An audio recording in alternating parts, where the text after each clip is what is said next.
going to be the part 2 of that video. I just put up some of my railway collection for show while I use my locks on. I got these old signals. These are ones what were disused by the railways and sold off. When the level crossing movers got removed these from the locations and replaced with new ones. This is the mechanical on signal. And this is where one of my railway P7 locks is on.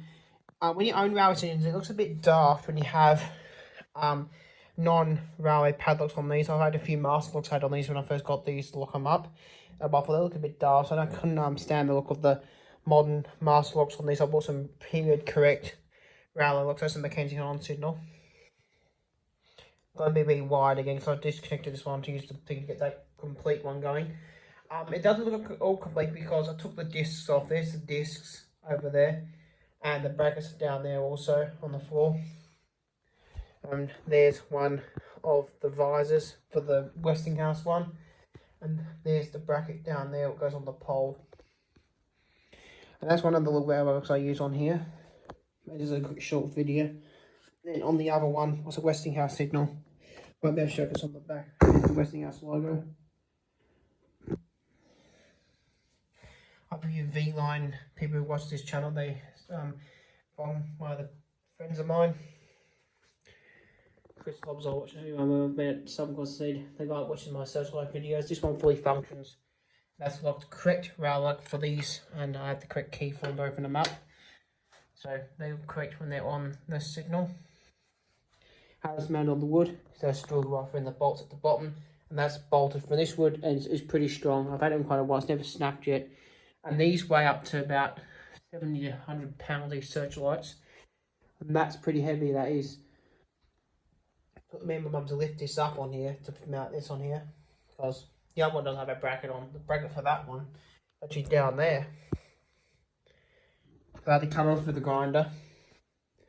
It took me an hour to cut the bracket off, so it was rusted solid. I still can reattach it. I got bolts go through the hinge pins down here.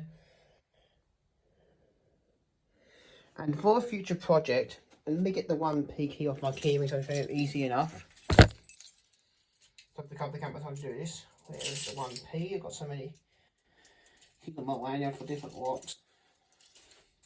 I even have apartments, so we've got different locks for different parts of the apartment, like the laundry room, storage locker, and all that out, and the front door key.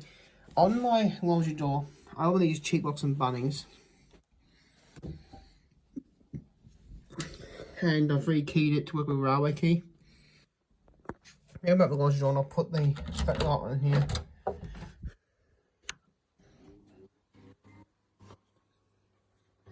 Because I did a spare mix. I'm building a model. I'm going to be building a backyard half scale cinder box for my model rail backyard room. I'm going to be building it in the future as a backyard mag. I'm building a cinder box. I'm putting my model railway table in when I move home. So what I've done to first experiment, I've rekeyed this cheap $20 cylinder to work with my railway master 1P key. T-tracks the bolt. I've got it on my laundry door as a experiment with my electric strike lock. It's locked at the moment. There's a wire to a emergency door that leads call point. And the HRD tag on the outside. The call point I'll demonstrate quickly. I will demonstrate this. Wear it down. Ignore the strobe light. The strobe just indicates it's disactivated.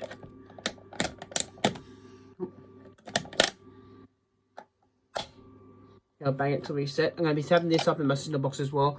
With a fire one, red one with a fire bell in my cinder box as well.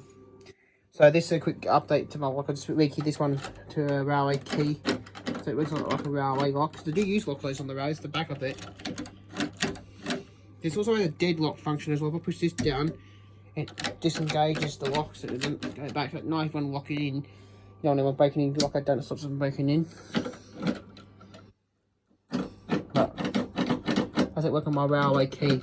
I did that for experiment. I'm going to be using it on my railway signal box because I believe signal boxes use 1P. I know one of the V-Line engineers will be able to correct that. I'm not sure because I believe they use 1P cylinders on the signal box. I'm not sure. But I've put that on here to work like that so I can do a experiment with it. You also buzz it without having to use the key as well. I can use one of my swipe cards to get in. It'll also open the door without having to use the 1p. I'll be having this on my backup in the box, so if I don't want to access the 1p. The 1p is going to be there as a backup in case the power goes out for this, because I can access it by 1p. So that's a quick view what I've done with my railway locks. They're just about these locks I use on my signals. And it looks absolutely great when you have those type locks. It looks a bit daft when you have wrong style locks. So I've got a 3-aspect signal over there. We're still waiting to be rewired.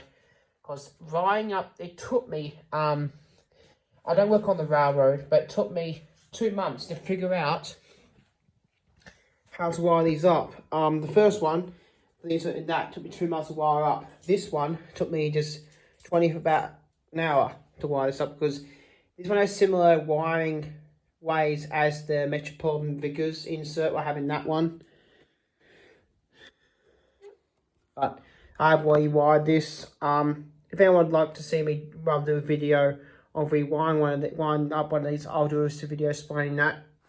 Because these are simple. If you know how, if you read the diagrams, they get simpler. But I did a bit of research before I wired this up in case I blew something up, because the problem is with wiring these up is it's not the wiring up half, reading diagrams, was the difficult part.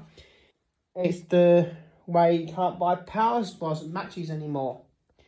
That requires 11 volt AC power supply, switching those colours. You can't get 11 volt AC power supply. I'm using actually a 9 volt power supply, AC power supply to run the colour changer, and a 10 volt power supply to run the latching circuit for that. But as this is a video about locks, I'll just show you how I use my locks. I use my Railway P7 locks on here. And here, as I have a few V-line people watch my channel, they know it's correct type of setup for the locks. As I mentioned, I used to have a mask lock so awful on these, didn't look actually correct. I just put them on there, got these for these signals. That's how I use my own railway locks and keys, due to I have my old signals. And old railway crossing, that works. I rewired the signal, but I've got to put a new power supply on that. Because I'm planning to get myself a proper railway flasher relay. I'm going to buy one from the Victorian Railways Antiques and Seymour. When he gets one, I'm going to buy old Mackenzie & Holland one of wires that flashes in the correct speed.